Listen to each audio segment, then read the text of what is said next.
Welcome, everybody. My name is Dr. Jones. I'm a holistic obesity expert. I have clinics that service across the nation. We actually coach globally. I absolutely freaking love what I do. And we help people achieve lasting weight loss, specifically navigating around these peptides. You might have heard of them, guys. Semaglutide, tirzepatide. These are the GLP-1 medications that are also popular right now. How the heck can you use these medications without being stuck on them for the rest of your life? I think everybody would love to know the answer to this question, because I think the majority of people right now that are getting started on these medications are under the assumption that they're going to be able to just use these medications as a tool to be able to wean off of these medications once they hit their goal, right? That's the plan. That's what I think most people are looking to accomplish. But unfortunately, they're like hitting a wall. And I know this because I get these calls. We get these calls every single day from people who unfortunately are finding out the hard way that this is not as easy as they were unfortunately led to believe. And I think, look, the problem is many factors. This is a booming industry. GLP-1 medications have exploded. If you guys haven't noticed already, everybody's talking about semaglutide, tirzepatide, all the different pharmaceutical brands. There's a bunch of them. And I think this has a lot to do with the fact of social media platforms like TikTok. We have celebrity endorsement. A ton of celebrities are using them. Charles Barkley just came out, Oprah, Kelly Clarkson, all of these celebrities. And trust me, there's a lot more. You have so many people that are talking about the fact that you need to stay on these medications for the rest of your life, or no one's even talking about it. But when you look at the literature, is very clear that you will be stuck on these medications for the rest of your life if you want to actually maintain your weight loss. This has already been proven by the literature. It matters what you do now, right? So think about that. It's not what you do when you get to your weight loss goal so that you can wean off successfully. It's what you are doing now while you are losing weight with the medications that will set you up for success to be able to wean off. What do you need to do now during your weight loss? I can give you the short answer. We have to implement proper lifestyle choices that get you more insulin sensitive, reduce inflammation, and become more fat adapted. So metabolic flexibility, inflammation, and insulin resistance are the culprit behind obesity, are the culprits behind weight loss resistance. Weight loss maintenance resistance is what we're actually talking about, the ability to lose weight and maintain it. And I can tell you right now, that is one of the most difficult things for most people to accomplish. When we look at the data, when we look at the literature, we still haven't found scientifically proven a single method that actually works. It's crazy when you think about it, but we don't have a single method that we can prove based off of research that actually works for long-term weight loss and maintenance. It's crazy when you think about it, but it's the reality of the situation. So for me, in case you guys are new here, so I lost 100 pounds over 20 years ago. I struggled for over a decade between losing and gaining about 50 freaking pounds every single year. It was physically, mentally, and spiritually frustrating.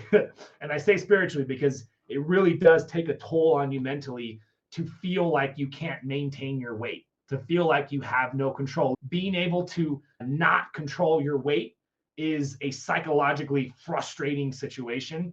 And look, I just published my book, Fast, Feast, and Flourish. It's a comprehensive guide towards accomplishing what we're talking about. You can get it on Amazon. And this is my life's work. My background and my passion comes from the weight loss struggles that I've had. But then I ended up when I became a doctor of chiropractic and I started working with patients in a functional setting.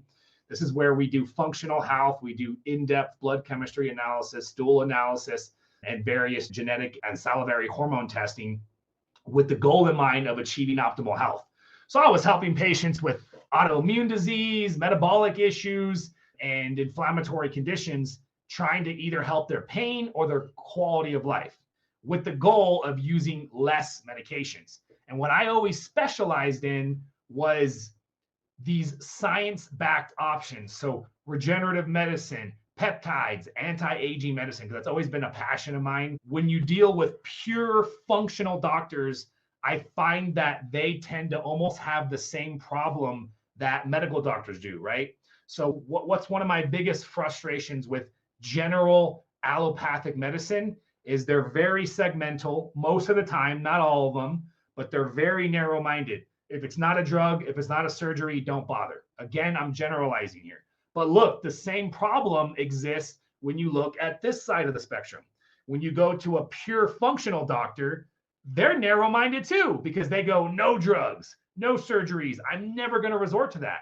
And that's silly too, because we have saved millions and millions of lives due to pharmacological intervention. So drugs are very powerful and get the job done. And they absolutely need to be a piece of optimal health and medicine. But in my opinion, they are a tool and should be used as a tool that comes with the cost. So that tool should be respected and not the first thing that we jump to when we're looking at issues that might be prevented with lifestyle interventions. That's what we're all about. That's where my passion comes from. I embrace science, but I like to use ancestral wisdom. If you have issues with your pancreas, you have issues with your gallbladder, if you have a family history of thyroid cancers, you should not use GLP-1 medications.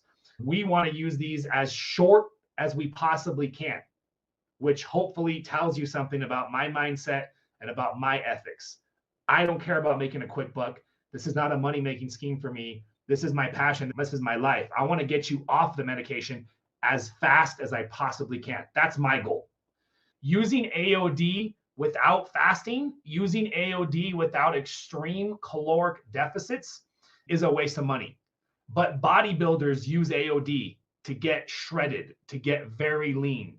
So my point is, why do bodybuilders use that medication and peptide to help them achieve lower levels of body fat if it didn't work based off of your height and weight? AOD is very powerful, and it can take somebody who's at normal body fat levels. It can take somebody who's lean and get them leaner. But you have to pair AOD properly with the stimulus. AOD will not do it on its own. So let's get into AOD. We're talking about AOD and menopause. Okay, so we all know what menopause is, right? That point in every woman's life where there's big changes in their hormones, specifically a decrease in production of sex hormones. What no one else talks about with menopause, which is a bigger issue in my opinion, is the fact that you see a big increase in insulin resistance. Here's the story that I see all too common with women in menopause. My entire life, I've been able to manage my weight. Not necessarily keep a steady weight my entire life, but I knew what it took. If I gained weight, I knew what it took to lose weight. So I had that control. And then all of a sudden, sometime in my 40s or 50s, I lost control. Nothing changed.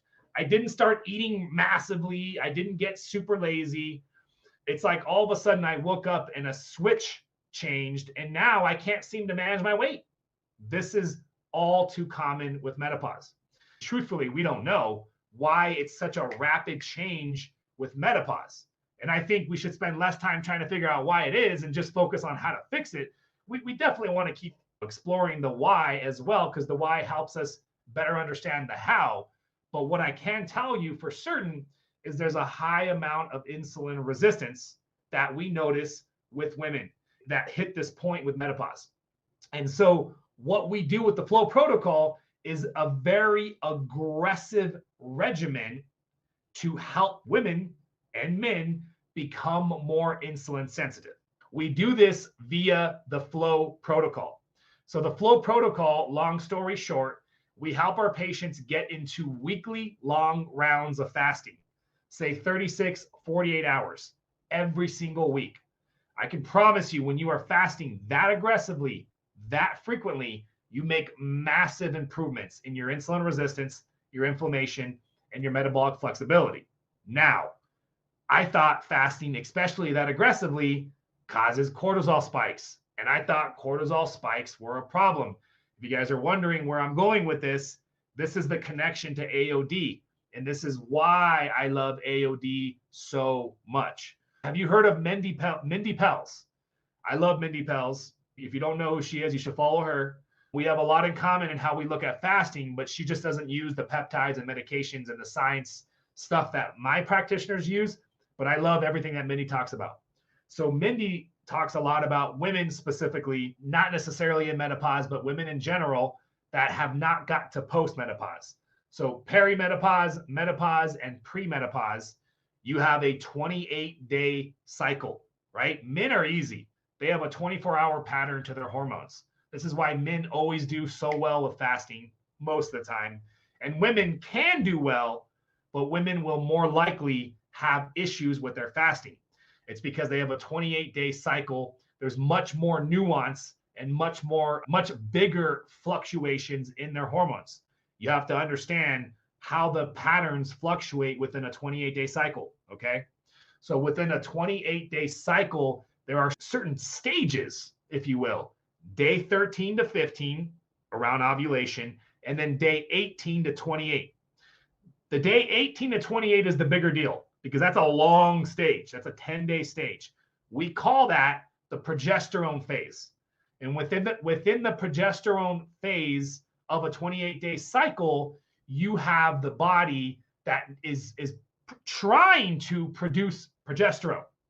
Progesterone is your calming, relaxing. This is why women, you might feel like, I want to sit on the couch and eat carbs. I don't want to exercise. Like, very different than the estrogen stage, or even when testosterone is peaking in the middle. And so if your body does not produce progesterone or produces less, you feel like crap. You get those menopausal symptoms that are very frustrating, very aggravating, and they can just throw you off and make it very difficult. So for you to not only lose body fat, but you feel like crap, okay? So fasting beyond 16 hours is a stress. And we can talk about fasting and stress and what good stress is later, but fasting is a stressor. And so during 18 to 28 can be problematic for a woman because that cortisol from the stress of fasting will rob your body from being able to produce the progesterone that is needed to feel good during that stage. Okay. So now we're putting it all together that if you felt crappy during your 28-day cycle, it was likely during that stage. Now, again, Mindy doesn't use AOD in her programs, and we use AOD. We use it a lot. It's one of our favorite peptides to use on women. AOD stands for anti-obesity drug, but it's not a drug, it's a peptide. Specifically, AOD is a fragment of the human growth hormone. AOD mobilizes body fat stores, okay? This is very important. AOD does not do anything else that growth hormone does, but what it does really well is mobilize body fat. So pay attention to me, guys, because now all that background information, this is it right here. This is the part that we were getting to. How does AOD help women in menopause? And really how AOD helps all women specifically. Here we are. So we talked about the fasting. We talked about the stressor. And what is the stressor from fasting, right? When we talk about weightlifting, the stressor from weightlifting is breaking down your muscle tissue. And we know the benefit, yada, yada, yada. From fasting, the stressor is asking your body to mobilize and feed itself during the 18 or 24 or 36 or 48 hours, however long you're fasting. You are asking your body to feed itself from its own fat. So think about that for a second. Normally, you're eating a lot of food and your body is primarily running off of the food you're eating. It's storing some of that body fat and it's burning some of that body fat within that 48-hour period. But if you're eating a normal amount of calories, you're really not running off of that much fat from your body. You are mostly running off the food that you're consuming, unless you're eating big meals within that 48-hour period. But more or less, most people are not doing that. So it is stressful for your body to have to access its own fat and mobilize it and burn it. By the way, what do we call that ability? What do we call that ability of your body to do that? We call that metabolic flexibility. Okay. So metabolic flexibility is the ability for your body to mobilize its own fat stores and run off of that fat to meet its own energy demands, right? So what does AOD do? AOD mobilizes body fat. So now we're putting it all together here that AOD reduces the stressful act of fasting that would be sometimes problematic for women during days 18 to 28 of their fast, which when they're in menopause is exacerbated and made much worse. Women are much more sensitive to the fasting issue. It could also hit women pre-menopause too. But when they're in menopause, their insulin resistance is so much higher that it becomes an issue. If you're a woman, or even if you're a man watching this, because you probably have a partner, and if she's ever been cranky with you and she's fasting, and you notice sometimes she's fasting, she's really happy. Other times she's fasting, she's really irritable and she's really cranky, and you're like, man, like maybe you shouldn't be fasting. Then now you know, and you can help her understand that it is likely because she is fasting during certain times, day 18 to 28. And so if you take AOD during that time, it can be very helpful. So AOD is that secret sauce. Now, again, AOD fasting put together in a combination with a protocol, that's where our coaching comes into play. You know what's crazy about leptin resistance is that when you improve insulin resistance, leptin resistance will improve alongside with it. What do we find with obese people? They have high amounts of insulin resistance and they have high amounts of metabolic flexibility issues and leptin resistance. So if we make the body more insulin sensitive, they will almost always become leptin sensitive. So what is leptin? Leptin is one of the key regulating hormones in your body, like insulin, with regard to weight maintenance. Okay. So you guys have heard of this idea of weight set point.